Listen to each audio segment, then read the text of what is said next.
제6과 아브라함을 시험하신 하나님.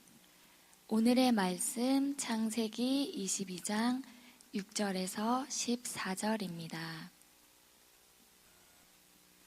하나님은 때로 시험을 통해 믿음을 확인하십니다. 하나님이 시험하실 때는 뜻이 있습니다. 아브라함은 여러 차례에 걸쳐 시험을 치릅니다.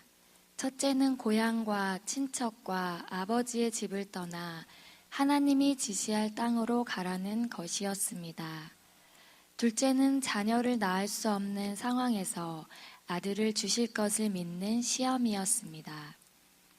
다시금 하나님은 아브라함에게 100세에 낳은 유일한 아들 이삭을 번제로 드리라는 감당하기 어려운 시험을 하십니다.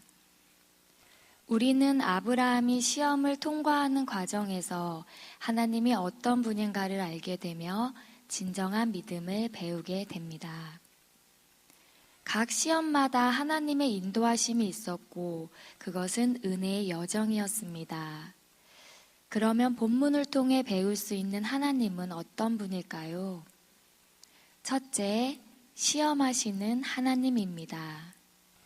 하나님이 아브라함을 시험하신 내용은 100세에 낳은 약속의 아들을 번제로 드리라는 것입니다. 도저히 이해할 수 없는 어려운 상황이 전개됩니다. 하나님이 아브라함을 시험하신 이유는 그의 믿음을 보기 위함이었습니다. 아브라함은 지체하지 않았습니다.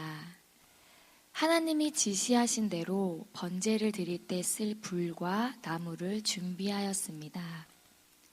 그리고 말씀을 따라 일찍 길을 떠났습니다. 아브라함은 제단을 쌓고 이삭을 결박하여 제단 나무 위에 놓았습니다. 아브라함은 이 모든 일에 조금의 지체함도 없었습니다. 약속을 믿는 사람은 어떤 시험에도 흔들리지 않고 지체하지 않습니다. 하나님이 우리를 성숙한 믿음의 사람으로 만들기 위해서 시험하실 때 약속을 믿고 순종하며 담대히 나아가야 합니다. 시험하시는 하나님의 의도를 분별해야 합니다. 둘째, 인정하시는 하나님입니다. 아브라함에게 떠나라 하신 첫 번째 시험은 편안하게 지낼 수 있는 현재를 떠나 불확실한 미래를 향해 갈 수 있는가 하는 시험이었습니다. 두 번째로 내 몸에서 태어날 자가 상속자가 되리라는 시험은 사람으로서는 전혀 불가능하지만 하나님으로는 가능함을 믿는가에 대한 시험이었습니다. 이 두 가지 시험을 통과한 후에 맞는 세 번째 시험은 너무나 가혹했습니다.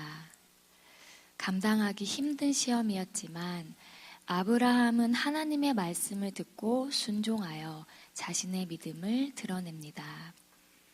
손에 칼을 들고서 아들을 잡으려고 했습니다.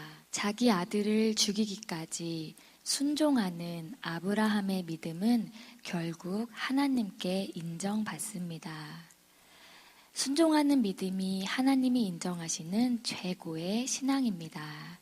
나는 순종하는 사람인지 말뿐인 성도인지를 생각해 보아야 합니다. 셋째, 준비해 주시는 하나님입니다.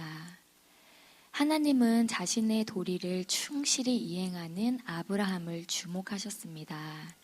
그의 믿음을 인정하시고 아들 대신 드릴 제물을 미리 준비하셨습니다. 아브라함이 순종함으로 번제를 드리고자 할 때 여호와의 사자가 다급하게 그를 부르며 아이에게 손을 대지 말라고 합니다. 아브라함에게 큰 민족을 이루고 창대하게 되는 복을 약속하셨던 하나님은 여호와 이레로 준비해 주셨습니다. 아브라함은 하나님께서 준비하신 순양을 아들 대신 번제로 드렸습니다. 히브리서는 이 장면을 죽은 자 가운데서 도로 받은 것이라고 말씀합니다. 언약의 성취를 약속받았던 아브라함은 삶의 가장 큰 위기에서도 흔들림 없는 믿음이 있었기 때문에 준비해 주신 하나님을 배우게 됩니다. 우리도 언약의 성취를 믿음으로 이루어 나가는 신실한 자녀가 되어야 합니다. 아브라함은 하나님이 시험하신 것을 통과하여 인정받고 여호와 일에 하나님이 준비하신 은총을 받습니다. 이 모든 일의 주관자는 하나님이십니다. 아브라함이 드린 제사는 하나님의 준비를 통해 완성됩니다. 우리도 어떤 시험을 만나든지 넉넉히 통과하여 하나님께 인정받는 믿음으로 성숙한 성도가 되어야 합니다.